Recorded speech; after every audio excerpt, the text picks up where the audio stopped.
उत्तर प्रदेश मुरादाबाद पंचायत भवन राजपूताना क्षत्रिय सभा मुरादाबाद उत्तर प्रदेश सम्राट पृथ्वीराज चौहान जयंती के अवसर है वरिष्ठ नागरिक विशिष्ट प्रतिभा एवं मेधावी छात्र छात्राओं को सम्मान समारोह में मुख्य अतिथि मुरादाबाद कमिश्नर और जैन्य कुमार सिंह। इस कार्यक्रम अध्यक्ष में जज जेपी सिंह माननीय पूर्व विधायक। प्रोग्राम का शुभारंभ मुरादाबाद कमिश्नर के द्वारा दीप प्रज्वलित किया गया एवं कमिश्नर साहब को बाद में फूल माला पहनकर एवं बुके देकर सम्मानित किया गया। मुरादाबाद से अपने सहयोगी सुमित राणा के साथ श्रीपाल सिंह राणा की रिपोर्ट।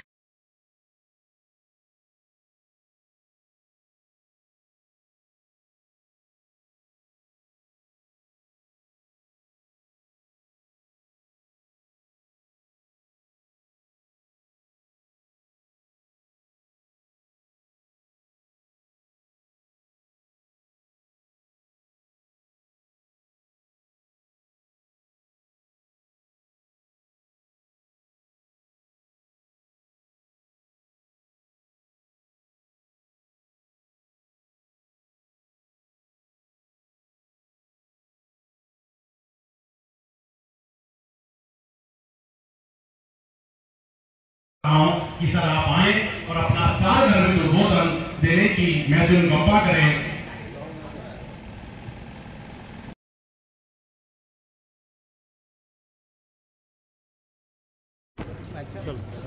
चलो हुई जो उनके आने की आहट, गरीब खाना सजाया हमने, कदम गिरे बस यूं लड़खड़ा कर ये राज उनसे छिपाया हमने। माननीय मंडलायुक्त महोदय का आगमन ही इस सफलता का संदीप चौहान जी आ जाओ, ऊपर आ जाओ। ये प्रमाण है कि आपके आगमन से ये कार्यक्रम सफल हुआ है और हम उदास थे, नीरसता थी, लेकिन जो हृदय कमल है आपके स्वागमन से वो खिल गया है। और छात्राओं द्वारा बहुत सुंदर सरस्वती वंदना, तेरा होना क्या से क्या कर देता है, बेजान सोनी छत दीवारों को जयंती मनाने के लिए उपस्थित हुए हैं। तो मैं आमंत्रित कर रहा हूं एसएस किट की छात्राओं को सरस्वती वंदना।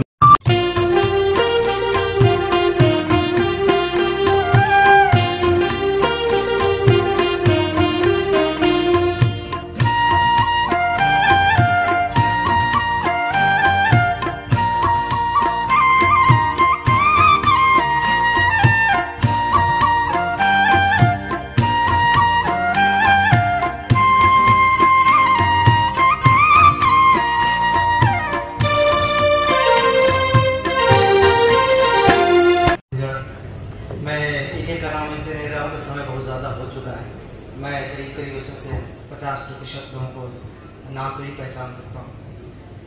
मुझे खुशी है कि पृथ्वीराज चौहान के नाम पर आज बुजुर्गों को, जो मेधावी छात्र हैं छात्राएं हैं, उनको सम्मानित किया गया। इतिहास को याद करना बड़ा जरूरी है और खासतौर से मुरादाबाद मंडल में पृथ्वीराज चौहान को याद करना, एक तरीके से उनको जो श्रद्धांजलि देना है, उनसे जुड़ाव करना है, वो मंडल से जुड़ाव करना है, क्योंकि ज़रा दूर नहीं है यहाँ से संबल, जहाँ पर पृथ्वीराज चौहान की मौजूदगी के चिन्ह मिलते हैं। और हमने बहुत रिसेंटली उन सारी चीज़ों को तलाशा है, आगे हम सबके सामने लेकर भी आएंगे। अमरोहा, जहाँ पे उनकी बहन के निशानात मौजूद हैं। इतिहास में बहुत कम कहा गया है पृथ्वीराज चौहान के बारे में, इसके कारण बहुत सारे हैं।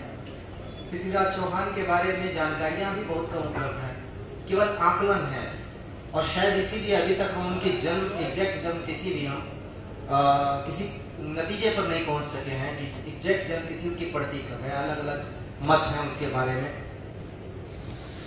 और उसके कारण वैसे तो बहुत सारे रहे हैं।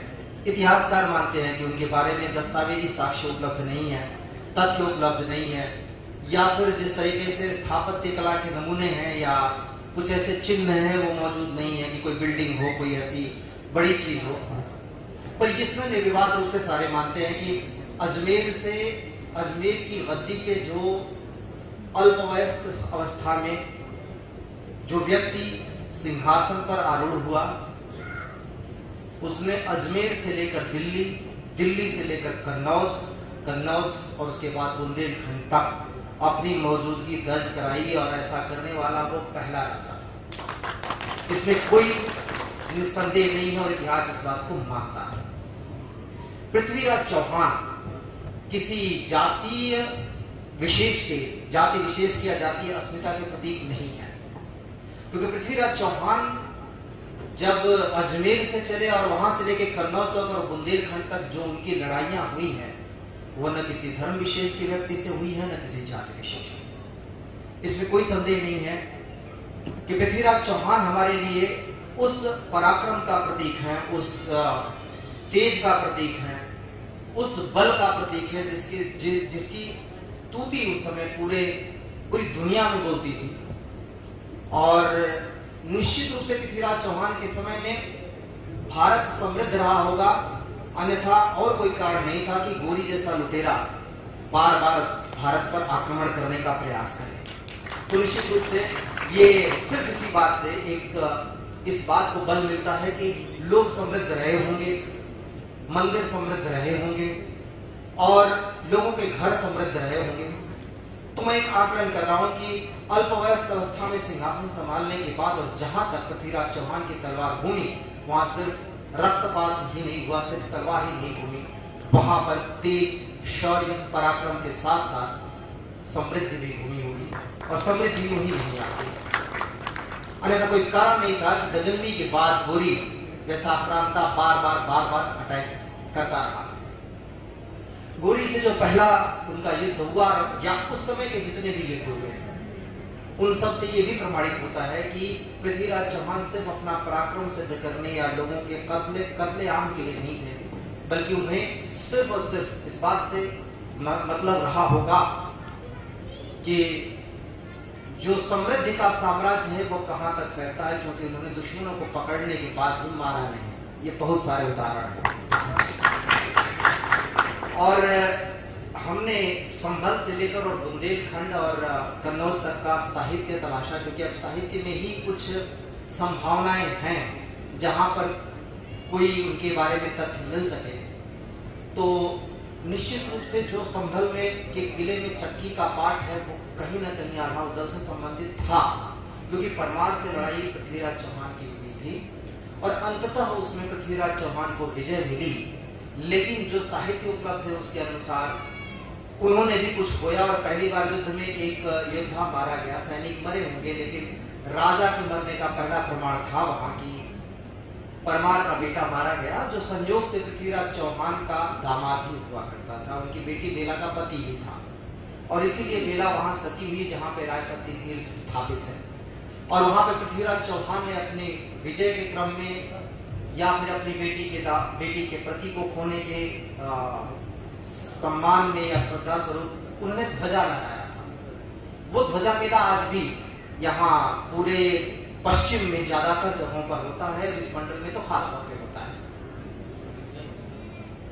इतिहास को पृथ्वीराज चौहान के पराक्रम से इस तरीके से भी विश्लेषित कर सकते हैं कि बड़े बड़े लोग जो अपने आप को चाहे योद्धा चाहे प्रसिद्ध व्यक्ति जिनको साबित करना था और जिनके बारे में कसीदे लिखे गए, कसीदे उर्दू और अरबी के ही वर्ड से आया है। कसीदे हमारे यहाँ लिखा नहीं करते थे, लेकिन हमारे यहाँ भाट थे।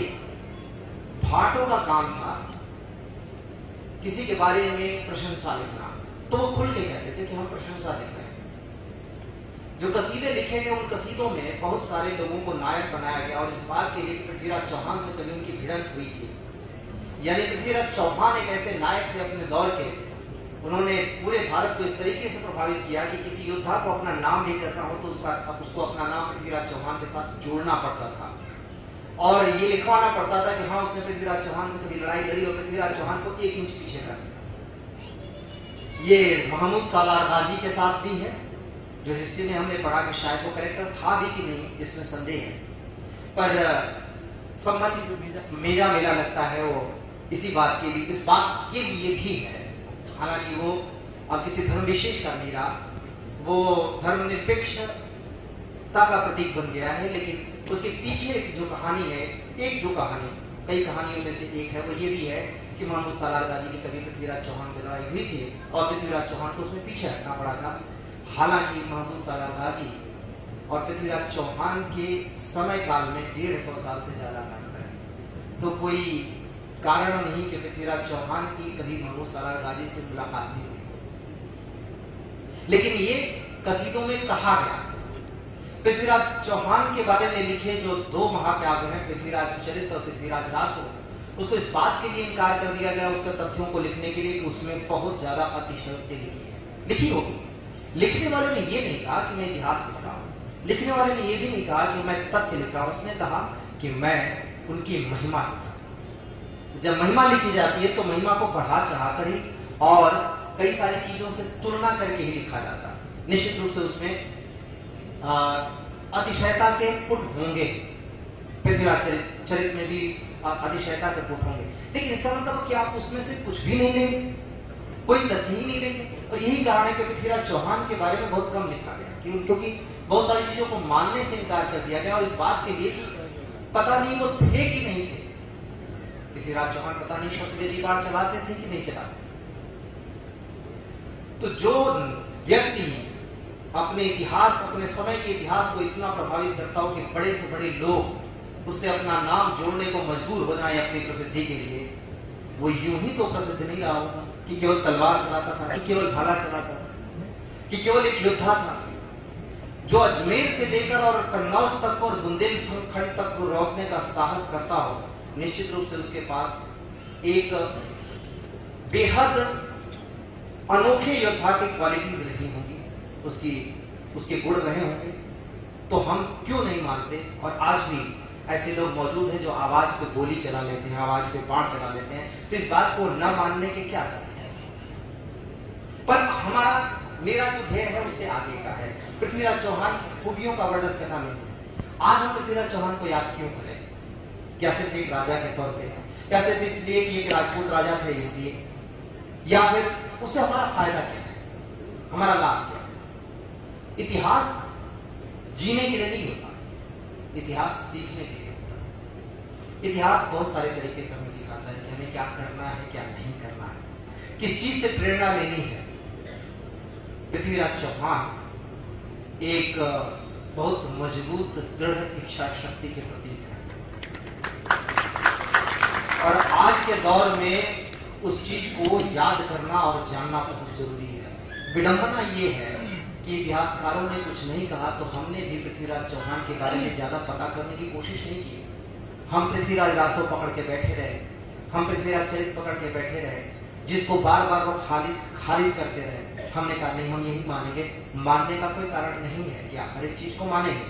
मानिए वो, फिर से कहूंगा जो शंकराचार्य ने कहा था, हर चीज का कोई कारण होगा और बिना कारण के कोई चीज नहीं होती। अस्तित्व ही नहीं है बिना कारण के, ईश्वर भी बिना कारण नहीं है। उसके पीछे शोध होना आवश्यक था, पर शोध बहुत कम थे पृथ्वीराज चौहान के बारे में। शोध से मेरा तात्पर्य क्या है? हमारी जो अगली जनरेशन है, क्या पृथ्वीराज चौहान को सिर्फ इसलिए जानेगी कि पृथ्वीराज चौहान एक राजपूत चौहान राजा थे? क्या ये उनका गुण हो सकता है? क्या इस गुण से आप लोगों को कन्विंस कर सकते हैं कि पृथ्वीराज चौहान को इज्जत दो, आप उनको रेस्पेक्ट दो, उनको प्रतिष्ठा दो?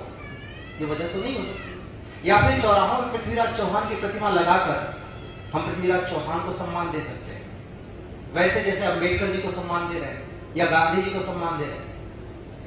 कितना सम्मान है उन प्रतिमाओं का, उन अम्बेडकर जी के वाक्यों का, जिन्होंने कहा था कि मूर्ति पूजा और मूर्ति बनाना, मूर्ति को मानना ही अपमान है। जिन्होंने ये कहा, हम हर चौराहे पे खड़ा करके क्या इससे पृथ्वीराज चौहान को हम सम्मान दे पाएंगे? इसीलिए मैं आप लोगों से आग्रह और निवेदन करूंगा, जो आपने आज कार्यक्रम किया ये बहुत सराहनीय है।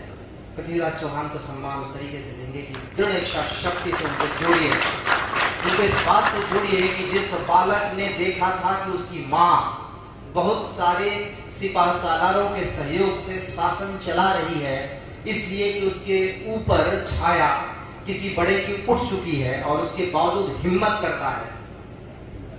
जहां वयस्क होता, और वयस्कता आज 18 साल वाली नहीं थी, वहां तो तलवार उठा ली तो वयस्क हो गया। वो तलवार उठाता, सिर्फ उठाता नहीं है, अजमेर से दिल्ली की तरफ कूच करता है और दिल्ली को, अजमेर के साथ साथ दिल्ली के ऊपर अपना प्रभुत्व स्थापित करता है और फिर पूरब की तरफ बढ़ता जाता है, तब तक जब तक कि बाहर से आक्रांता ने हमला नहीं कर दिया और उसे वापस नहीं लौटना। यह है दृढ़ इच्छा शक्ति। यह अक्रॉस किसी भी जाति, किसी धर्म से परे है। ये बहादुर योद्धा का है, एक दृढ़ इच्छा शक्ति वाले योद्धा का, जो अपने सर पर सरपरस्ती न होते हुए भी, अगल बगल किसी भी तरीके का सहयोग न होते हुए भी पहला काम क्या किया? पृथ्वीराज चौहान का पहला निर्णय अगर आप देखेंगे, तलाशने पे मिलता है कि पहला काम उन्होंने तलवार उठा के खाच खाच खाच खाच नहीं शुरू कर दिया। पहला काम किया उन्होंने, सभी राजाओं को जोड़ा। एक हो, अगर एक नहीं होगे तो बाहर का जो आक्रांता है वो हम सबको दबा लेगा, दबोच लेगा। शुरुआत उन्होंने ऐसे ही की, लेकिन इतिहास कहता है कि वो एक विस्तारवादी नीति के राजा थे। उन्होंने विस्तार किया, चाहे उसको ऐसे ले लीजिए कि सबको एक सूत्र में पिरोने का काम किया, और जिसने उस बातचीत का सहयोग का जो हिस्सा नहीं बनना चाहा, उसको अगर बल से जरूरी हुआ तो बल से भी मनाया। पर इतिहास में कहीं इस बात का प्रमाण नहीं मिलता कि पृथ्वीराज चौहान ने जहां पर अटैक किया, जहां पे हमला किया, वहां पे खुद अपना राजा रखा या खुद वो राजा वहां गया। ऐसा नहीं किया, क्योंकि उनके हमला करने के बाद भी जो वहां का राजा हो वहीं का राजा बना रहा। निश्चित रूप से पृथ्वीराज चौहान का उद्देश्य अपना साम्राज्य बढ़ाने का नहीं था, विस्तारवादी नहीं था, सबको एक करने का। ये इतिहास का विश्लेषण करने के बाद पता चलेगा कि सबको जोड़ने के लिए साम दाम दंड भेद सारे जरूरी होते हैं, और शायद उन्होंने सारा अपनाया होगा। तो पृथ्वीराज चौहान है। और सिर्फ इतना ही नहीं, इतिहास में जो छिटपुट वाकये आ गए कि नहीं, जयचंद के साथ संजोगिता का स्वयंवर, जो इतिहासकार नहीं मानते और जो इतिहास के एक महाकाव्य के अलावा और कहीं नहीं मिलता।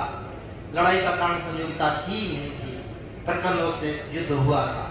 लड़ाई का कारण कन्नौज की मदद के लिए परमाणु का आगे आना था कि नहीं था, पर बुंदेलखंड का युद्ध हुआ था, महोबा तक गए थे, इसमें कोई दो राय नहीं। हमारी जो इतिहास कहने का जो माध्यम है वो जनश्रुति है, क्योंकि ये गलती हमने सालों पहले, हजारों साल पहले की थी, जब संस्कृत में पठन पाठन होता था और गुरुकुल की परंपरा थी। तो गुरु ने यह तय किया कि सभी लोग अगर ये विद्या पढ़ने लगेंगे और बिना दान के पढ़ने लगेंगे तो विद्या फलीभूत नहीं होगी, और सबके हाथ में चली गई तो उसका नुकसान होगा, और ये बड़ा गलत फैसला था।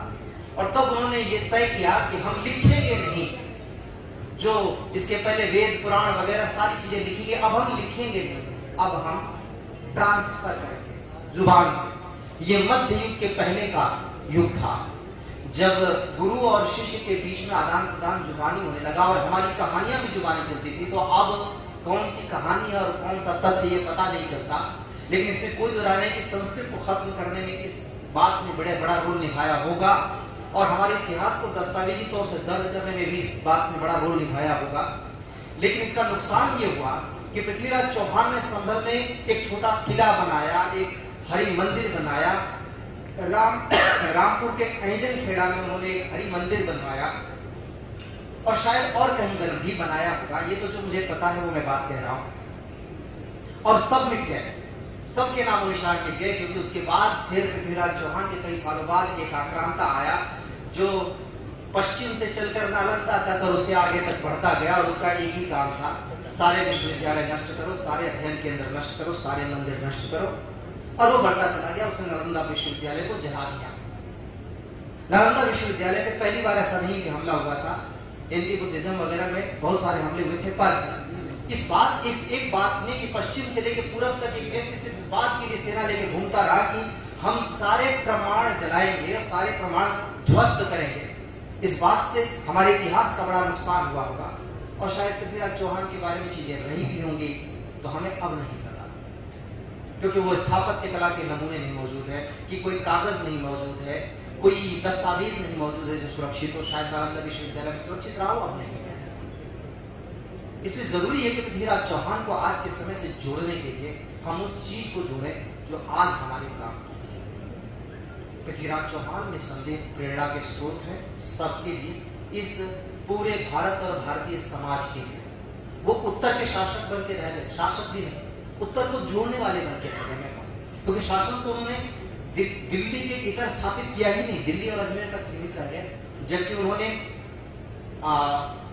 अगर कहें विस्तारवादी होते तो कन्नौज और बुंदेलखंड तक पहुंच चुके थे, उसके आगे शायद मगध पहुंच जाते, जहां जाने का उनका इरादा था, पहुंच गए होते और वहां तक अपना साम्राज्य स्थापित कर लिया होता। पर उन्होंने, अगर जयचंद ने वाकई पृथ्वीराज चौहान से गद्दारी की थी तो जयचंद को मारा नहीं। जयचंद को अगर जीत लिया तो भी जयचंद को मारा नहीं, जयचंद के जगह पर खुद को राजा घोषित नहीं किया, या न परमाणु को हराने के बाद परमाणु की जगह पर बुंदेलखंड का राजा खुद को घोषित किया। बस वो इतना करते रहे कि सबको जोड़ने की जुगत करते रहे। और इतिहास में ये भी गलत है कि राजपूतों से राजपूतों का संघर्ष हुआ तो सब आपस में फूट थी और फूट का परिणाम था पृथ्वीराज चौहान का अंत। इन सारी चीजों को जोड़ने में सिर्फ एक आग्रह करूंगा कि आज के दौर से पृथ्वीराज चौहान को जोड़ना हो तो हमारे बच्चों को सही बात की शिक्षा मिलनी चाहिए, सही चीज जानना चाहिए। वो एग्जैजरेशन भी नहीं जानने की जरूरत है, वो अतिशयोक्ति भी उनको जानने की जरूरत नहीं है, जो सिर्फ एक व्यक्ति को केवल प्रतिष्ठित करती हो कि एक व्यक्ति था, वो बड़ा अच्छा था, हमारी जाति का था, हमसे संबंधित था, इसलिए हम उसको याद करते हैं। बहुत जल्दी खो देंगे आप उसको। पर एक योद्धा जो अपनी दृढ़ शक्ति के साथ अपनी पूरी क्षमता और अपनी योद्धा की कला जो उस समय किसी और योद्धा में नहीं रही होगी, एक अकेला व्यक्ति पूरी दुनिया के लिए चुनौती बन बैठा और पूरी दुनिया उसकी तरफ देखती थी। इस बात के लिए एक कसीदे अपने लिखवाती थी कि हमारा पृथ्वीराज चौहान से आमना सामना हुआ था और पृथ्वीराज चौहान ने नजर बचा ली और निकल गए दाएं बाएं से। इस बात के लिए भी मेरी बहादुरी। उस व्यक्ति की क्या करिश्मे रहे होंगे, क्या चमत्कार रहा होगा कि जिसने एक पूरे और बड़ी छोटी अवधि के लिए पृथ्वीराज चौहान रहे। आप देखेंगे जीवन उनका बहुत बड़ा नहीं है, पर जीवन से बड़ा उनका जीवन संदेश है।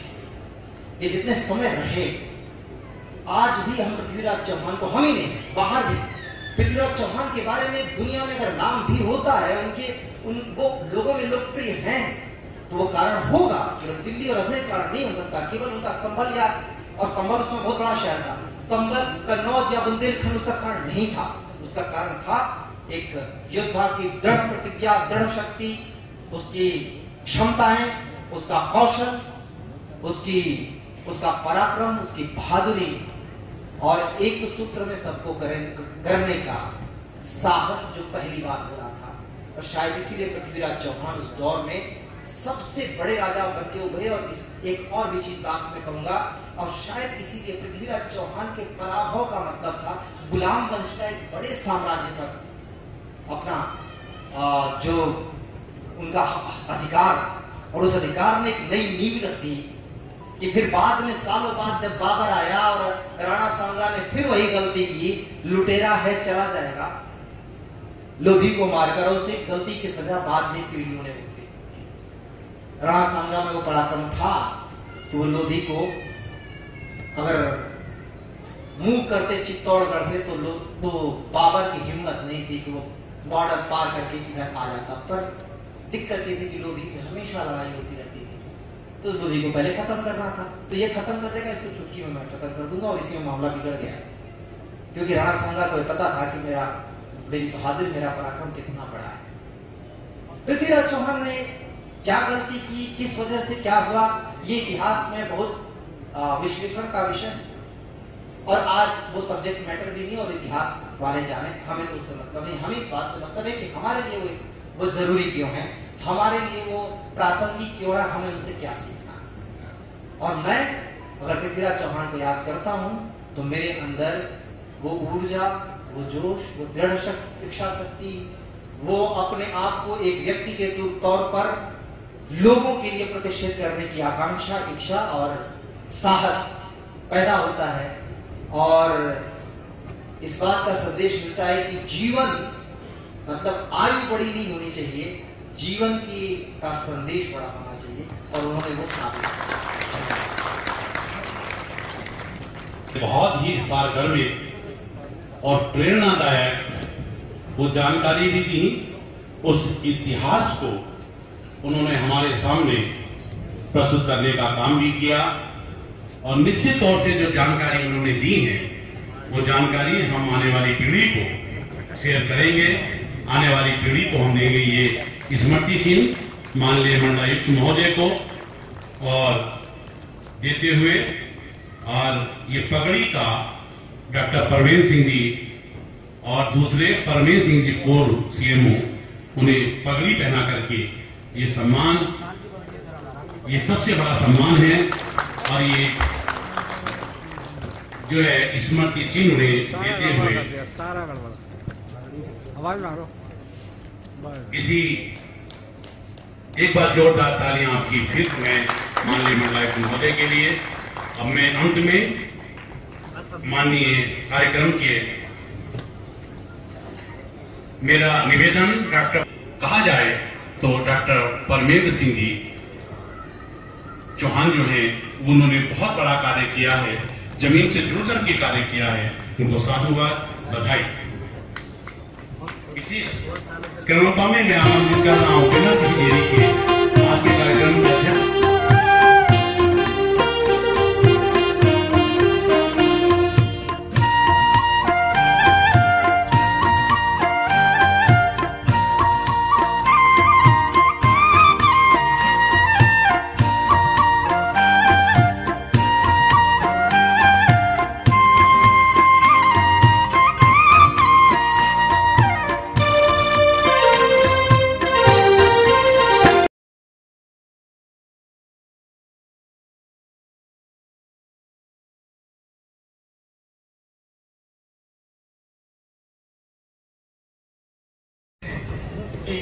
महान सम्राट पृथ्वीराज चौहान का जयंती दिवस है।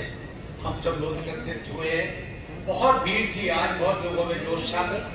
ये भी शायद ही कमिश्नर साहब यहाँ पे आएंगे और दो शब्द कहेंगे हमारे बीच में।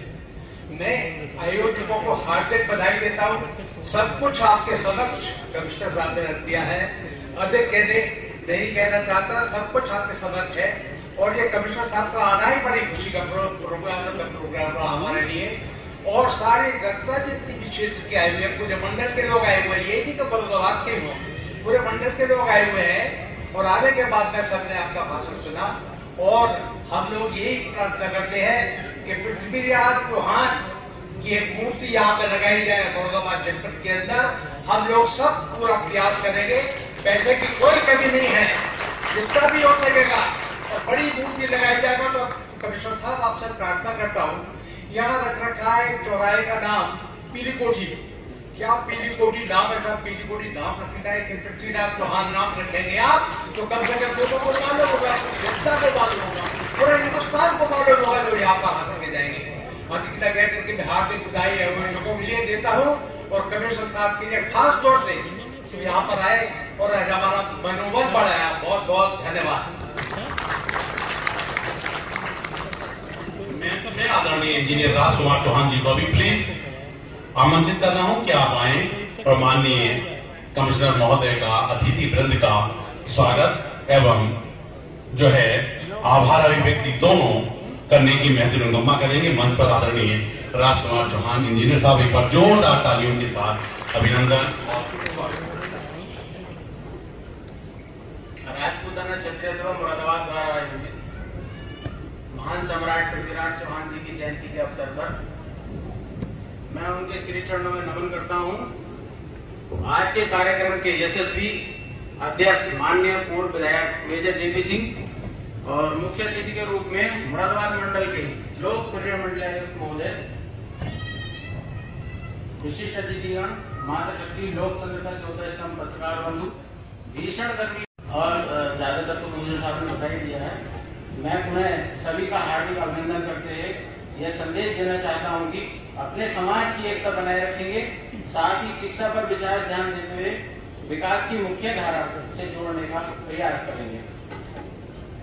अपने समाज के साथ अन्य समाज के लिए भी प्रेरणा बनना है, जिससे सशक्त भारत का निर्माण हो सके। यहाँ होगा माननीय कमिश्नर महोदय, सूचना प्राप्त हुई है कि वो चंद लम्हों के बाद यहाँ पर तशरीफ लाएंगे। हमारे बिजनौर जनपद से नूरपुर के नूरपुर विधानसभा से भाजपा के प्रत्याशी रहे आदरणीय भाई सीपी सिंह जी यहां उपस्थित हैं। मैं चाहूंगा कि एक बार करतल ध्वनि के साथ उनका हार्दिक अभिनंदन और स्वागत करें। और ये सौभाग्य है कि आदरणीय स्वर्गीय पूर्व विधायक श्री लोकेश सिंह जी आज हमारे बीच में नहीं है। उन्होंने 2 बार उस विधानसभा का नेतृत्व किया, इस कार्यक्रम में हुए हैं। मैं पूरे परिवार के प्रति आदरणीय श्री महेश कुमार जी से लेकर के मेरा पूरा परिवार से परिचय है। मैं उस परिवार को साधुवाद देता हूं, बधाई देता हूं कि वो ऐसे विधायक थे कि रात में अगर 1 बज रहा है और उनके विधानसभा का एक प्रकरण मेरे गांव का था और उस 1 बजे जाकर के कहा, जब समाजवादी पार्टी की सरकार थी, कि इसका विधायक क्षेत्र का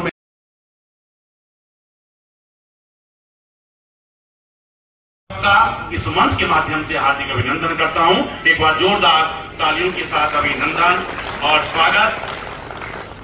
ठाकुर कुलदीप सिंह जी, विशाल प्रताप सिंह जी,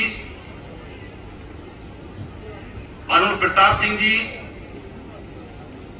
और आदेश प्रताप सिंह जी, प्रताप भान सिंह जी, तेजवीर सिंह जी, ये सब लाला टीका, पहले तो आने जाने का रास्ता नहीं था, दोनों नदियां पार करनी पड़ती थी, रामगंगा भी और ये भी, लेकिन अब सब सुगम हो गया है।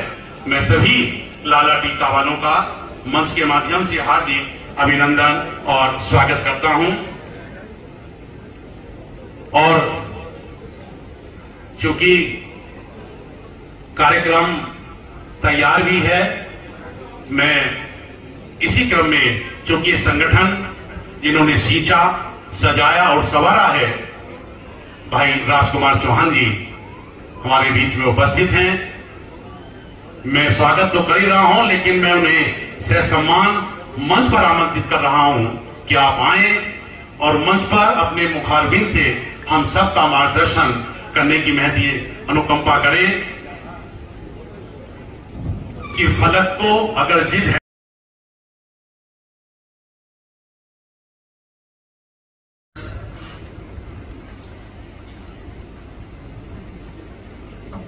समाज को, क्षत्रिय समाज ने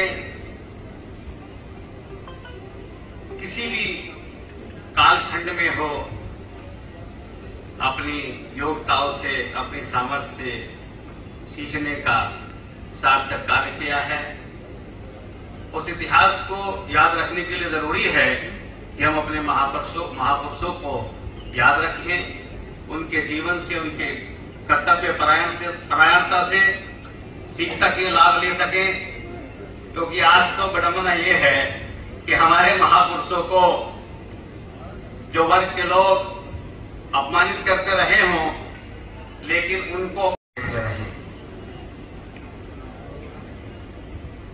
अभी वर्तमान परिवेश में हमने देखा कि सहारनपुर की सरजमीन से भाई पूरन सिंह जी ने राजनीतिक परिप्रेक्ष्य में जो आवाज उठाई, उस आवाज का प्रतिफल भी आपने देखा कि गुजरात तक, भारत के दूसरे कोने तक क्षत्रिय समाज को संगठित होने में न देर लगी और राजनीतिक परिदृश्य में सम्मान भी मिला। इसी बात भी आप सबने देखी है।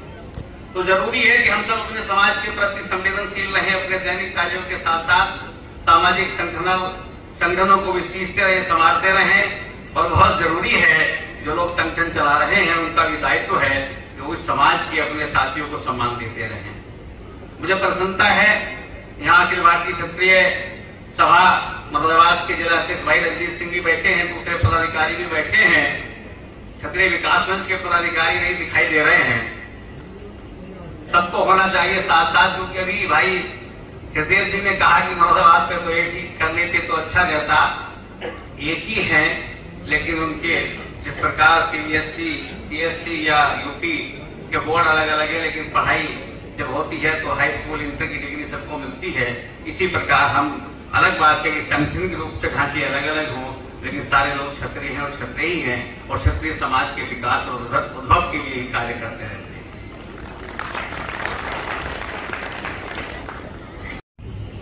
ये कविता उस समय की है जब भारत के आखिरी हिंदूपति सम्राट पृथ्वीराज चौहान युद्ध में परास्त हुए, और परास्त तो उस मोहम्मद गोरी को कई मर्तबा उन्होंने हराया और माफ किया, लेकिन हमारी आपस की खोट ने ही हमको भारत को इस आर्य क्षेत्र को गुलाम होने का दुर्भाग्यपूर्ण अवसर दिया। भाई MP सिंह जी नोएडा से आए हैं, आपका स्वागत बड़े भाई का। हमारे कार्यक्रमों में परसों से आते रहे हैं, हमको प्यार और आशीर्वाद उनका मिलता रहा है। बिराजिएगा और निवेदन करूंगा आप मंच पर आ जाइएगा भाई साहब, फिर थोड़ी देर में बुलाया जाएगा आपको।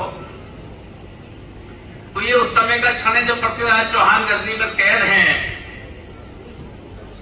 मां भगवती की कृपा से उनका मित्र कविचंद उनके पास चला जाता है और भूमिका बनाता है।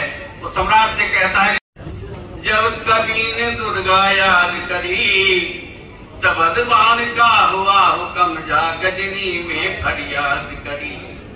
हुक्म पाए गौरी का तब जा राय सांवरी समझाया, अर्जुन समान सोमेश पुत्र आजान बाहु बज्र काया। जैसे एक अकेला अभिमन्यु चक्रव्यूह का मान हरो, एक ही दानी कर्ण हुआ तो अंत समय भी दान करो। भैया पानी नहीं दे दो, उसकी बात नहीं है। कर काविश पान करो, समझ कवि की युक्ति को पृथ्वी का चेहरा लाल हुआ। समझ कवि की युक्ति को पृथ्वी का चेहरा लाल हुआ।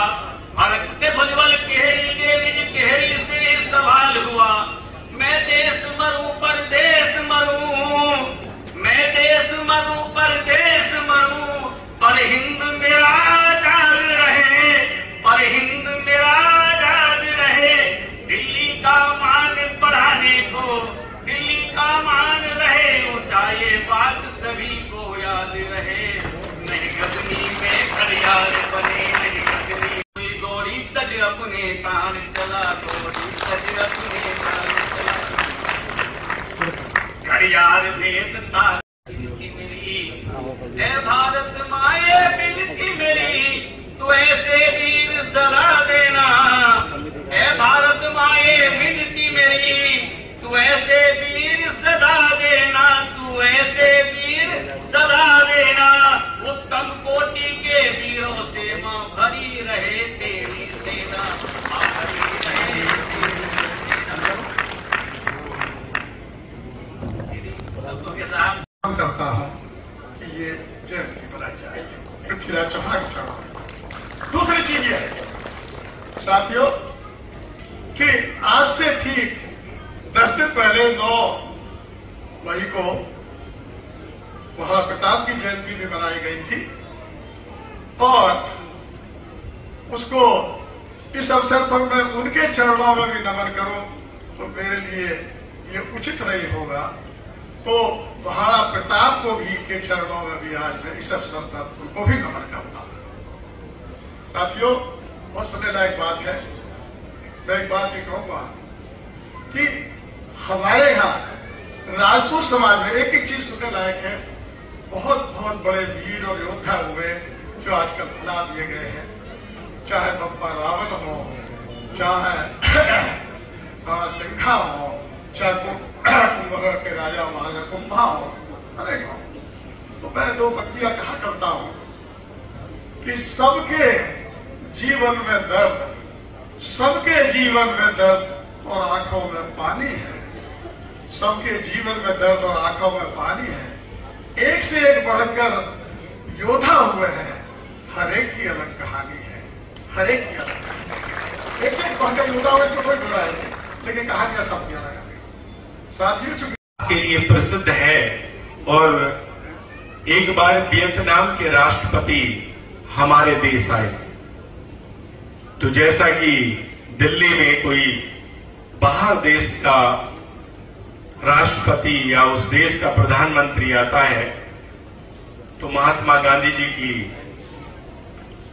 चूंकि वो अहिंसा आंदोलन के लिए पूरे जगत में, पूरी दुनिया में प्रेरणा के स्रोत रहे हैं, महात्मा गांधी जी की समाधि स्थल पर ले जाया जाता है। लेकिन वहां पर पहुंचने के बाद वियतनाम के राष्ट्रपति ने कहा कि मुझे उस योद्धा को नमन करना है उस योद्धा की समाधि स्थल पर जाता है, जिसको नमन करके, जिसको याद करते हुए हमने अमेरिका जैसे विश्व के शक्तिशाली देश से एक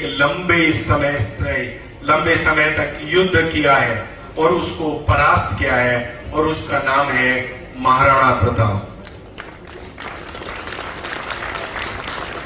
उनको राजस्थान ले जाया जाता है और वो वहां पर जाकर बहुत भावुक हो जाते हैं और उस मिट्टी को उठाकर अपने माथे पर लगाते हैं। तो जरा सोचिए कि जिस ऐसा हमारा गौरवशाली इतिहास रहा है, हम ऐसे समाज से आते हैं कि जिस को लोग याद करके हमारे देश में नहीं पूरे विश्व में हम लोगों को याद करते हैं। तो मैं एक बात इस मंच से, जो कि बहुत बुजुर्ग लोग भी इस सभागार में उपस्थित हैं, और बुजुर्ग मैं इस रूप में कह रहा हूं कि अनुभव यहां पर इस सभागार में कई हजार वर्षों का अनुभव बैठा है। जैसे किसी की आयु अगर 70 साल है तो वो 70 सालों का अनुभव बैठा, ऐसे सभी के अनुभवों को जोड़ा जाएगा तो ये बहुत बड़ा अनुभव इस सभागार में और इस मंच पर है। तो उन लोगों के सामने कुछ भी बोलना ऐसा ही है जैसे सूरज को दिया दिखाना। लेकिन फिर भी मैं एक बात इस मंच के माध्यम से कहना चाहूंगा कि हमें अपने बच्चों को भी हमारे समाज के बारे में, हमारे समाज में पैदा हुए योद्धाओं के बारे में जरूर जिक्र करना चाहिए, उन्हें जरूर पुस्तकें उपलब्ध करवानी चाहिए। क्योंकि आजकल हमारे बच्चे इंग्लिश मीडियम के स्कूलों में पढ़ रहे हैं, ज्यादातर सब इंग्लिश मीडियम के स्कूल हैं, और वहां पर इससे पूर्ववर्ती सरकारों ने जो शिक्षा नीति बनाई थी तो वो लंबे समय से, लॉर्ड मैकाले के समय से ही चली आ रही है कि कहीं ना कहीं हमारे इतिहास को तोड़ने का, मरोड़ने का काम किया गया। तो उन इतिहास, सच्चा इतिहास हमें अपने बच्चों को बताने की आवश्यकता है, ताकि उनको भी पता चले कि वो किस समाज को बिलोंग करते हैं और उसका क्या दायित्व रहा है। हम लोगों ने केवल अपने समाज में रहकर पूरे भारत का, इस भारत की पुण्य भूमि का ध्यान रखते हुए किसी भी विदेशी आक्रांता जो भारत में आया है उसका प्रतिकार किया है। और आज भी हम सब लोग इसी मार्ग पर आगे बढ़ रहे हैं। मैं इन्हीं के साथ अपनी वाणी को विराम देता हूं। जय हिंद, जय भारत माता की जय, क्षत्रिय समाज। सत्य धर्म के कंटक पथ पर धीरज से मैं कदम बढ़ाऊं, कैसे साधे क्षत्रिय हित को, आओ इसका भेद बताऊं। गांव गांव केंद्र बनाकर, गांव गांव केंद्र बनाऊं, एक दूजे को दोनों बल दे। सबसे अनुरोध करूंगा कि ये क्षत्रिय धर्म की प्रार्थना है, जरा सम्मान पूर्वक खड़े होकर के अगर इसको कहेंगे तो अच्छा लगेगा, सम्मान देंगे हम इतने क्षत्रिय धर्म की प्रार्थना। करूं जागरण, निज घर के कारज निपटाऊं, 20,000 क्षत्रियों के मध्य में, ऐसा से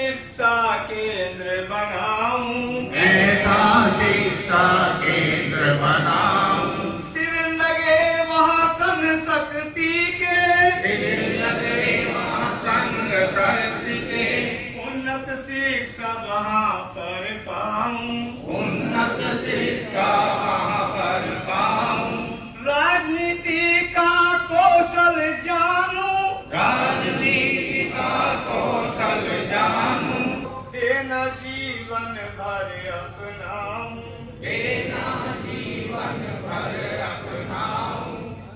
ज्ञान करूं मैं क्षत्रिय कुलों का, ज्ञान करूं मैं क्षत्रिय कुलों का। प्रभु जन्म दिया तो, क्षत्रिय तुम्हें प्रभु जन्म दिया तो, क्षत्रिय के हित में जीवन बिताऊं, क्षत्रिय के हित में जीवन बिताऊं। जय क्षत्रिय जय। जय जय।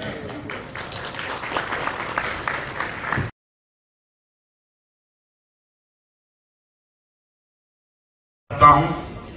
इसी क्रम में चूंकि माननीय मंडलायुक्त महोदय को थोड़ा विलंब हो रहा है और आज के कार्यक्रम के सम्मानित अध्यक्ष महोदय पूर्व विधायक मेजर जेपी सिंह मंच पर उपस्थित हैं, मेरा निवेदन है कि हम आज के कार्यक्रम का शुभारंभ पृथ्वीराज चौहान जी के प्रतिमा पर दीप प्रज्वलन से करें। मेरा प्रवीण सिंह शेखावत से निवेदन।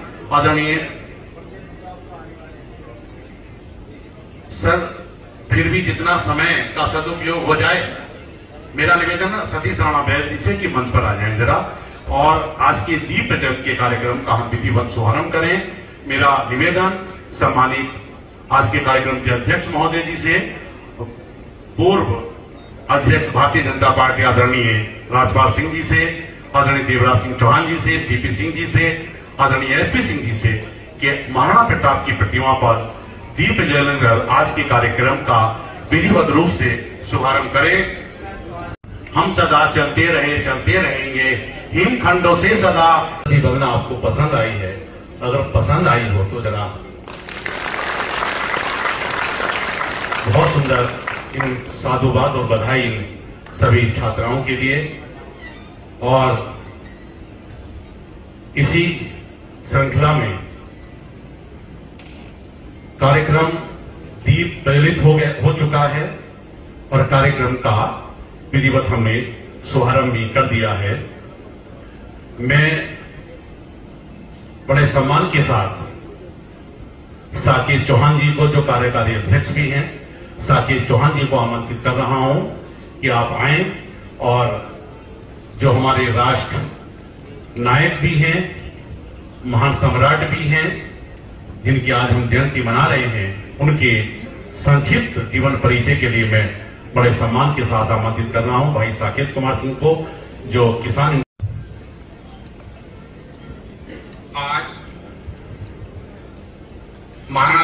आज पृथ्वीराज चौहान जी की जयंती के पावन पर्व पर मैं सर्वप्रथम उनको नमन करता हूं। उठाया जब धनुष चौहान ने बीते लम्हों को याद किया, चीख भी ना पाया गोरी, तीर सीने के पार किया। जयंती को मनाने के लिए यहाँ एकत्रित हुए हैं। मंच पर बैठे हुए मेरे कार्यक्रम के अध्यक्ष श्रीमान मेजर जेपी सिंह, पूर्व विधायक मुरादाबाद। विशिष्ट अतिथि श्रीमान SP Singh ji, SP IB. श्रीमान राजपाल सिंह चौहान जी, पूर्व जिला अध्यक्ष मुरादाबाद। श्रीमान एनपी सिंह जी, अध्यक्ष DDRWA। राष्ट्रपति सम्मान से सम्मानित श्रीमान नरेंद्र सिंह चौहान जी, महामंत्री क्षत्रिय महासभा। श्रीमान सीपी सिंह जी, विधायक प्रत्याशी नूरपुर। श्रीमान देवराज सिंह चौहान जी, राज्यपाल पुरस्कार से सम्मानित। और मेरे सम्मुख बैठे ज्येष्ठ तथा श्रेष्ठ भाइयों, बहनों, बुजुर्गों, युवा शक्ति तथा मातृशक्ति, आज हम पृथ्वीराज चौहान जी की जयंती मनाने के लिए यहाँ एकत्रित हुए हैं। महानायक, राष्ट्र नायक, हिंदू हृदय सम्राट पृथ्वीराज चौहान जी एक ऐसे राजा हुए हैं जिनके एक बार उन्होंने एक शेर को, खूंखार शेर था, वो उन पर आक्रमण करने के उद्देश्य से आया, तो उन्होंने उसके दोनों जबड़ों को हाथ से ही फाड़ दिया था। और उनके पास जो तलवार थी वो 38 इंच लंबी तथा 11 किलो की थी। वह जो है एक हाथ से ही, एक प्रहार में ही हाथी के सिर को धड़ से अलग करने की क्षमता रखते थे।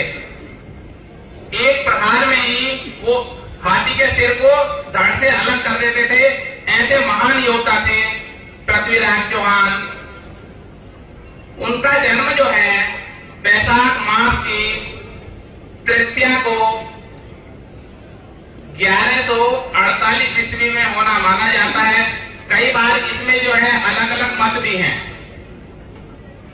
उनके पिता का नाम सोमेश्वर चौहान जी और माता का नाम कपूरी देवी था।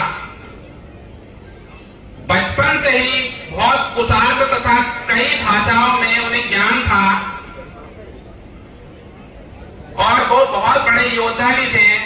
तो उस समय जब भारत के अंदर जो है एक गोरी नाम का मुगल आक्रांता भारत की ओर बढ़ रहा था, तब उनका जो है युद्ध मोहम्मद गोरी के साथ हुआ और उन्होंने मोहम्मद गोरी को 17 बार हराया। ऐसे महान योद्धा को उन्होंने जयचंद की मदद से एक बार मोहम्मद गोरी ने उन्हें चारों ओर से रात में घेर लिया और उनके चारों तरफ से घेरने के बाद उन्हें बंधक बना लिया और गरम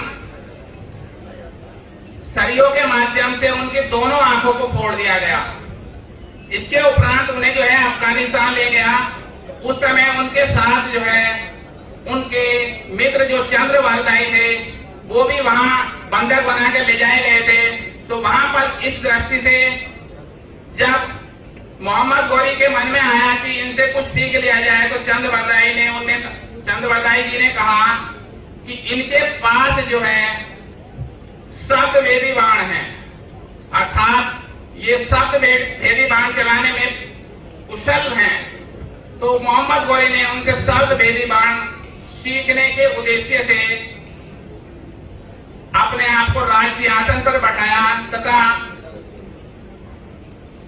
उनके मित्र चंद्रवरदाई ने एक कंकड़ के माध्यम से इशारा किया और उन्होंने बोला 4 बांस 24 गज अंगुल प्रमाण ता ऊपर सुल्तान है मत चूके चौहान।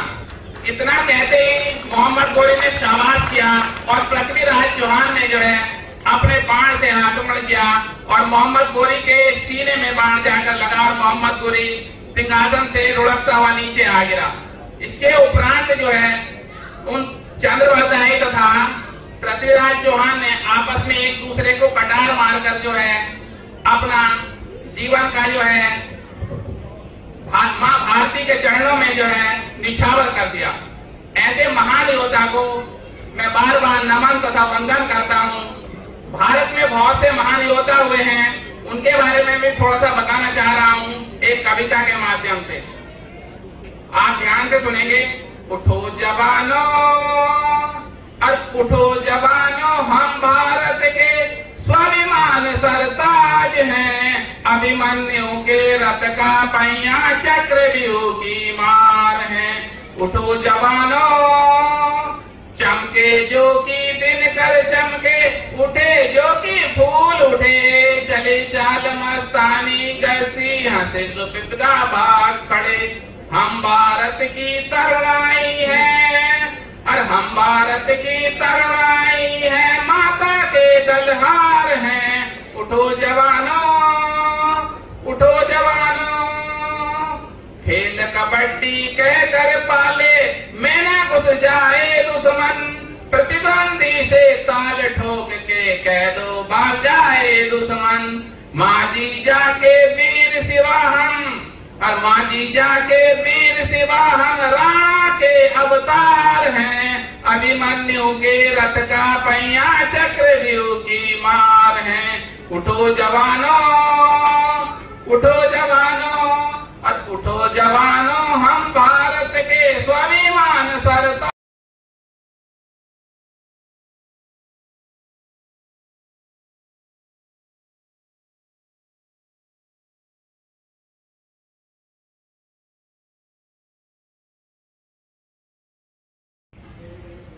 इसी क्रम में मेरा निवेदन श्री साकेत कुमार सिंह जी से और आदरणीय उदयदास सिंह जी से, प्रधानाचार्य एसडीएम इंटर। इसी क्रम में मेरा निवेदन सतीश कुमार जी से आप आए और आज के हमारे विशेष अतिथि के रूप में आदरणीय एसपी सिंह जी का से कि आप भी एसपी सिंह जी का हार्दिक अभिनंदन और स्वागत करें। इसी क्रम में मेरा निवेदन सदाबहार और समाज के कार्यों में मुझे रहना है, मुझे समाज के कार्य करने हैं। इसी क्रम में मैं निवेदन करूंगा श्री संजीव चौहान जी से उपस्थित है, जो हमारे बीच में हमारे जो पूर्व सांसद जी नहीं हैं, उनके प्रतिनिधि के रूप में आदरणीय अमित कुमार सिंह जी यहाँ उपस्थित हैं। उनका चाहूंगा, आप कहेंगे कि बार बार तालियां बजवाने के लिए कह रहे हैं, लेकिन जब स्वागत हो रहा हो तो स्वागत में तालियां भी बजनी चाहिए। बजना ही जरा जोर से तालियां बजवा दो एक बार, बहुत सुंदर। और ये भारत माता की जय, जय श्री राम, जय जय श्री राम। आज जयंती पर बड़े सौभाग्य की बात है, मुझे आना हुआ है आपके बीच आने, उसके लिए मैं कार्यकारिणी का बहुत बहुत आभार व्यक्त करता हूँ। और इसी के साथ महान सम्राट पृथ्वीराज चौहान जी के चरणों में मैं नमन करता हूँ। इसके साथ हमारे महाराणा प्रताप जी के चरणों में मैं नमन करता हूँ। देखिए, अभी हमारे बहुत सारे वक्ताओं ने हमारे क्षत्रिय समाज को एक करने के लिए, क्षत्रिय समाज को आगे बढ़ाने के लिए बहुत सारी बातें कही। और ये देश ऐसा देश है जहां पर क्षत्रियों का राज था और एक एक क्षत्रिय ने पूरे देश पर राज किया। उसी संदर्भ में जब दिल्ली पर हमारे सम्राट क्षत्रिय पृथ्वीराज चौहान 13 वर्ष की आयु में गद्दी पर बैठे, तो मोहम्मद गोरी जो गजनी का राजा था, उसकी नजर दिल्ली पर गई और भारत को सोने चिड़िया कहने वाले भारत को उसने इसको लूटना चाहा और भारत पर आक्रमण किया। लेकिन हमारे क्षत्रिय सम्राट पृथ्वीराज ने 17 बार हराया। और उसी समय आप जनरली जानते हैं कि भाई जयचंद हो गया। तो कन्नौज का राजा जयचंद, जिसने अपने स्वार्थ के लिए, जिसकी बेटी थी संयुक्ता, वो संयुक्ता पृथ्वीराज चौहान को पसंद करती थी, इसलिए कन्नौज के राजा जयचंद ने मोहम्मद गोरी से मिलकर और पृथ्वीराज चौहान पर आक्रमण किया और धोखे से उसको बंदी बना दिया। बंदी बनाने के बाद जब उसने कहा कि आप मेरे नीचे काम करेंगे, आप मेरी दास के रूप में काम, आंखें तो आंखें सारा कुछ निकलवा दी। और जब अपने यहाँ ले गए उनको बंदी बनाकर, और वहां पर उन्हें जो है एक आयोजन किया धर्म विद्यालय, तो वहां पर पृथ्वीराज चौहान को भी इन्वाइट किया गया और उन्हें सत्यवेदी बाण, जो केवल महाराज दशरथ जानते थे और केवल पृथ्वीराज चौहान जानते थे, उसका इस्तेमाल करके उसका काम खत्म कर दिया। तो ऐसे हमारे पूर्वज जिनको हमें याद करना अनिवार्य है। और इस जयंती के उपलक्ष्य में मैं तो चाहता हूं कि अधिक से अधिक इस जयंती को मनाने के लिए लोग इकट्ठा हों। और देखने में लगता है कि क्षत्रिय समाज इतना ही है क्या? ऐसा नहीं है। अभी ठाकुरों के IAS है, अरे ये हमको तो बनेगा जो IAS पास होगा। तो जब सबसे ज्यादा IAS पढ़े लिखे बच्चे हमारे क्षत्रिय के हैं, तो DMP क्यों नहीं क्षत्रिय बनेंगे? ये भारतीय जनता पार्टी जो कार्य कर रही है, ये इसी देश से काम कर रही है। मेरा कहना तो यह है कि देखिए, हमें अपने बच्चों को पढ़ाना चाहिए, अच्छी शिक्षा देनी चाहिए, समाज के लिए कार्य करना चाहिए और सब समाज को लेकर भी हमें आगे बढ़ना चाहिए। एक समय था जिसके पास अधिक से अधिक सेना, अधिक से अधिक सैन्य ताकत होती थी, वही राजा बनता था। एक चीज है, मैं आपको छोटा सा उदाहरण देना चाहूँ। मैं बैंक में मैनेजर था और वहां पर स्केल बढ़ते रहते हैं, स्केल फर्स्ट सेकंड थर्ड। जब मैंने स्केल 2 का एग्जाम दिया तो हम 14 लड़के थे जो सबसे पहले बैच के थे, और मुझे कहते हुए बिल्कुल संकोच नहीं हो रहा कि 14 के 14 उसमें फेल हो गए थे उस टेस्ट में। आप देखिए, हमें लगता था हम तो बैंक में काम कर रहे हैं भाई, और क्या काम होगा, लोन देना, लोन वसूल करना, यही तो काम था हमारा, लेकिन सारे फेल हो गए थे। जब दोबारा टेस्ट हुआ तो हमारे रिश्तेदार थे, उन्होंने कहा अगर आपके फेल हो गए तो बड़ी गलत बात हो गई। मैं कोचिंग करने गया और 7 दिन में डिस्ट्रिक्ट सासाराम में बिहार में मैं कोचिंग करता, और 7 दिन के बाद जब दोबारा टेस्ट करना तो मेरा पहला नंबर था, उससे स्टेट हो गया। अगर हमारी इच्छा शक्ति मजबूत होगी तो हमारे बच्चे अवश्य आगे बढ़ेंगे। अगर हम ये मान लें कि भाई हमारा बेटा तो IAS बन ही नहीं सकता, IPS बन ही नहीं सकता, तो क्या हुआ, संभावना 0% हो गई, खत्म की जैसा। अगर हम सोचे भाई हमारा बच्चा क्यों नहीं बन सकता, या हमारे बच्चे सोचे कि भाई हम क्यों नहीं बन सकते, तो 50% चांस तो बढ़ गए। फॉर्म भरेंगे, एग्जाम देंगे तो 50% हो आएंगे। और अगर हम हमारी संभावना हम बिल्कुल सोच लेंगे निगेटिविटी उत्पन्न हो जाएगी तो फिर हम कुछ नहीं कर पाएंगे। मेरा आप सबसे यही है अनुरोध है कि आज जो उपेक्षा की जा रही है छत्तीसगढ़, ये आप सब भी देख लो। मैं नहीं कहना चाहता कुछ बातें जो राजनीतिक बातें, उनका राजनीतिक नहीं है। मैं अभी कल तक मैं लखनऊ में चुनाव में था, मैंने देखा कि छत्तीसगढ़ की बहुत उपेक्षा हो, आप सब भी उसके रिजल्ट जानते हैं। अगर हमारे अंदर यूनिटी है तो हमें मान सम्मान मिल सकता है, और वही मान सम्मान जो हमारे पूर्वज, हमारे राजा महाराजों ने छत्तीसगढ़ में प्राप्त किया है, वही सम्मान हम द्वारा प्राप्त कर सकते हैं। इसके लिए हमें आपस में यूनिटी बनानी पड़ेगी, एकता रखनी पड़ेगी। हमारे अंदर एकता होगी तो हम आगे बढ़ जाएंगे, और नहीं तो दूसरे लोग हमें पीछे छोड़ देंगे। आज जो हमारा कहना ये था कि भाई हम लोगों के पास प्रॉपर्टी बहुत है, अब वो जमाने खत्म हो गए, अब प्रॉपर्टी नहीं है। मेरा सबसे अनुरोध है कि जब भी इस तरह के कार्यक्रम हो उनमें आप पूर्ण भागीदारी लें और अपने विचारों से सबको आगे बढ़ाएं। तो इसी के साथ अधिक समय लेने गए एक बार फिर भारत माता की माता की जय का मैं बोलता हूँ। भारत माता की, भारत माता की जय हिंद, जय भारत। हुआ आने में, और एक बार जोरदार तालियों के साथ अभिनंदन और स्वागत। आज के कार्यक्रम के अध्यक्ष महोदय का हार्दिक अभिनंदन और स्वागत करते हुए मेरा निवेदन आदरणीय भरत सिंह जी से कि आप आए और आदरणीय स्वागत। इसी क्रम में मेरा निवेदन, प्यारे बच्चे भी मेरे सामने हैं, मेरे भाई, मेरी बहनें, मेरे बुजुर्ग सभी बीच में हैं। मैं नोएडा में हूं, तो आपका बच्चा, आपका भाई, आपके परिवार का हिस्सा, कभी भी नोएडा में आपको कोई काम हो, चाहे वो स्कूल के एडमिशन का काम हो, चाहे किसी अस्पताल में इलाज का काम हो, चाहे किसी बच्चे के एडमिशन का काम हो, चाहे किसी की नौकरी का काम हो, तो मुझे आप याद कर सकते हो, मेरा नंबर ले सकते हो। मैं आपके बीच में हूं और मैं आता रहता हूं। मेरा गांव रामूवाला से है, मैं अपने गांव में भी आता रहता हूं, मुझे बहुत अच्छा लगता है। और आपने अब तो हमारी भारतीय जनता पार्टी की सरकार ने मुरादाबाद से दिल्ली बहुत नजदीक बना दिया। पहले 6 घंटे 8 घंटे मुझे गांव तक आने में लगते थे, आज तो मैं 2 से 2.5 घंटे में अपने गांव में आ जाता हूं।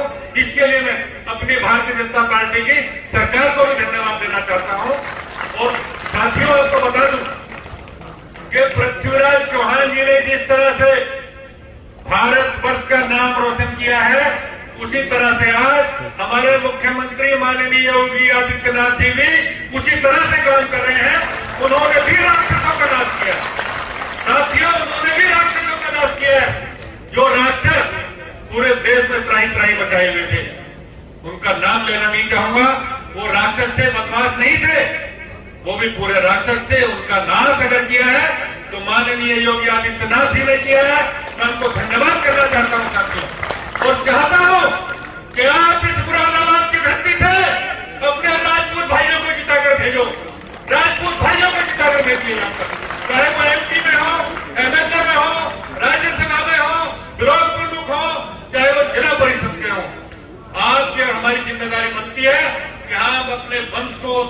वंशजों को, अपने कुल को याद रखें और अपने भाइयों को और अपने धर्म को और अपने जाति पर हम आगे बढ़ते रहे। साथियों, आपसे मेरा अनुरोध है।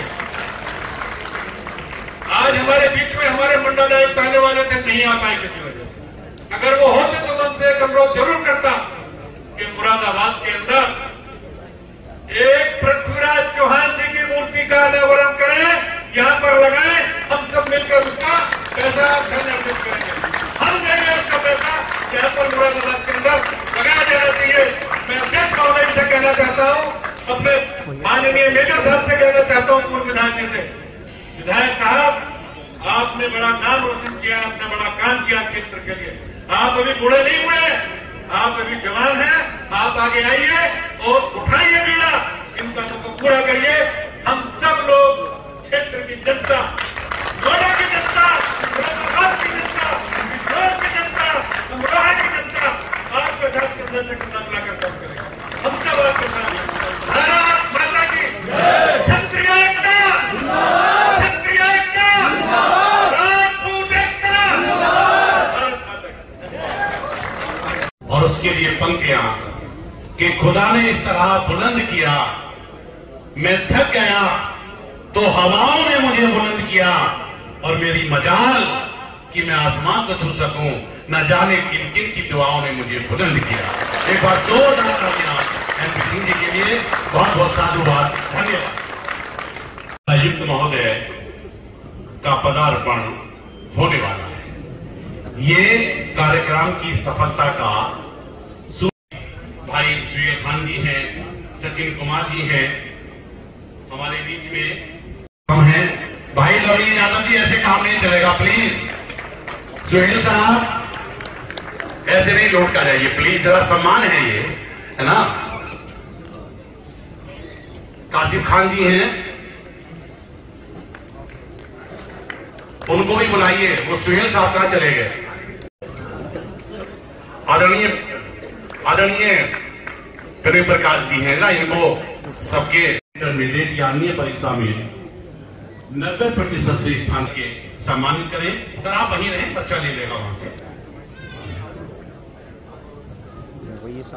इसी क्रम में सोने प्रताप सिंह कक्षा 10 97.1, सनोसी रुद्रवीर सिंह कृपया मंच पर आए। अगला नाम अंशिका सिंह कक्षा 10, श्री मुनीर प्रताप सिंह 96.2। अंशिका सिंह कक्षा 10, श्री मुनीर प्रताप सिंह डोडरो, इसने 96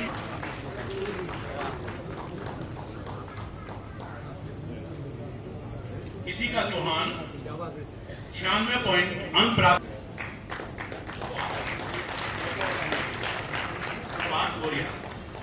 कि उनको एक स्मृति चिन्ह और ये प्रतीक चिन्ह देकर के सम्मानित करें।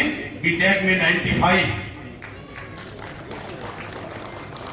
वैष्णवी कक्षा 10 95.4 अंक लेकर के अंत में आदर।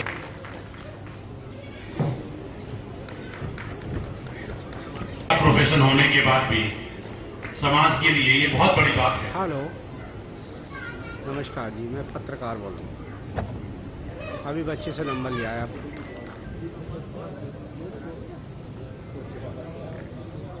निर्गुण भाल जतिन राणा अमरोहा हैं, और बेटा दौड़ के आओ। 90.8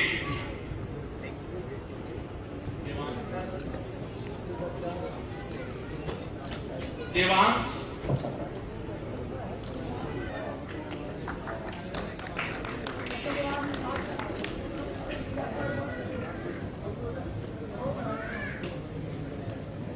सुरभि चौहान है।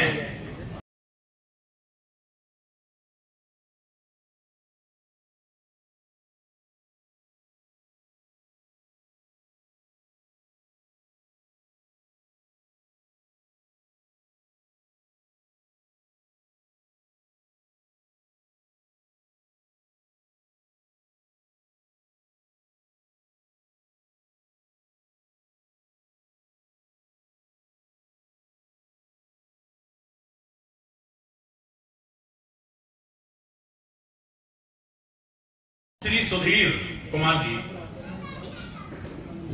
बच्चा है ये उत्कर्ष चौहान।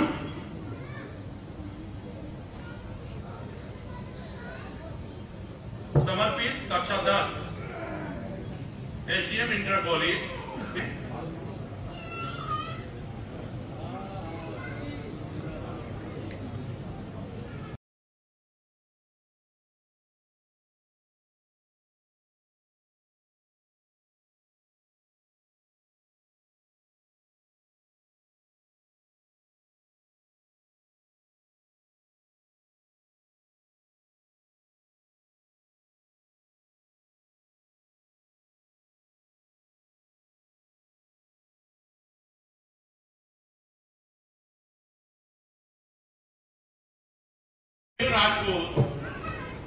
निखिल राजपूत।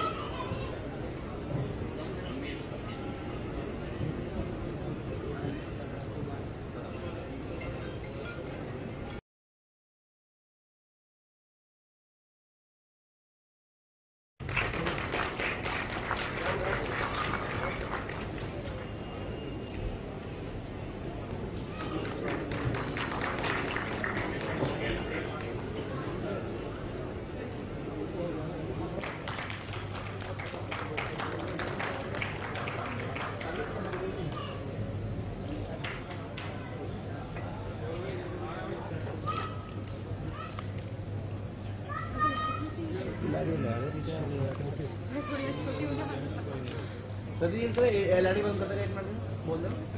एलईडी बंद करा दो पीछे, 1 मिनट लाइट।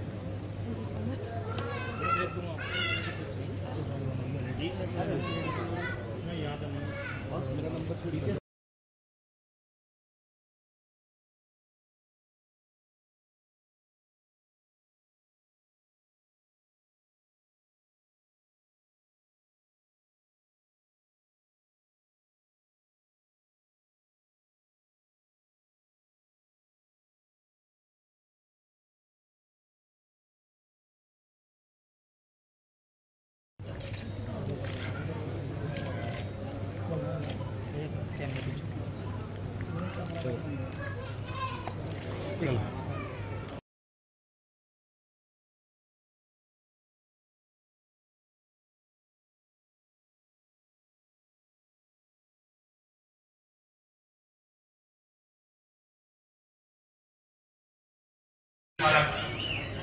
पुष्पमाला के द्वारा स्वागत करें।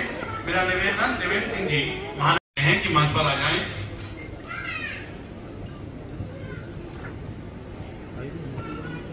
अभी तो वीरपाली युवा हो ना, हमें तो लगता है 1 मिनट जाऊंगा प्लीज।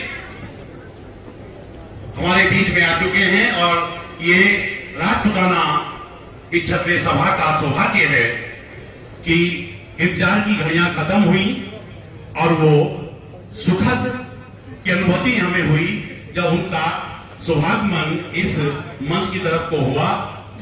आप आए यहां, हम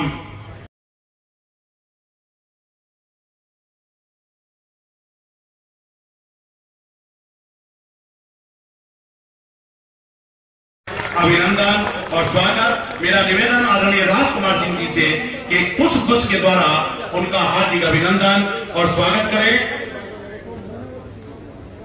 एक मेरा निवेदन आदरणीय सुशील शर्मा जी से, आदरणीय परवेज सिंह शेखावत जी से।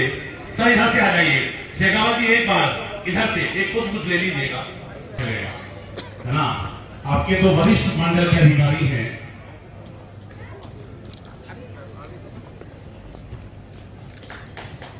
क्योंकि कार्यक्रम समापन की ओर था, लेकिन उनका आशीर्वाद हमें मिला। ये हमारे कार्यक्रम की बहुत बड़ी सफलता है। और अगर मुख्य अतिथि माननीय विलंब से रही, बहुत सारी व्यस्तता रहती है और उस व्यस्तता में से वो अमूल्य क्षण उन्होंने हमें दिए हैं, तो निश्चित तौर से मैं कमिश्नर साहब को इस मंच के माध्यम से और ऐसे मंडलायुक्त महोदय इस मालाबाद मंडल को मिले हैं कि जिसकी प्रगति आख्या प्रदेश पर बहुत सम्मानजनक है, जिसका सम्मान मालाबाद मंडल का होता है। सरकार प्रशंसा करती है। माननीय हमारे मुख्यमंत्री जिन्होंने भूरी भूरी प्रशंसा की है, ऐसे मंडलायुक्त महोदय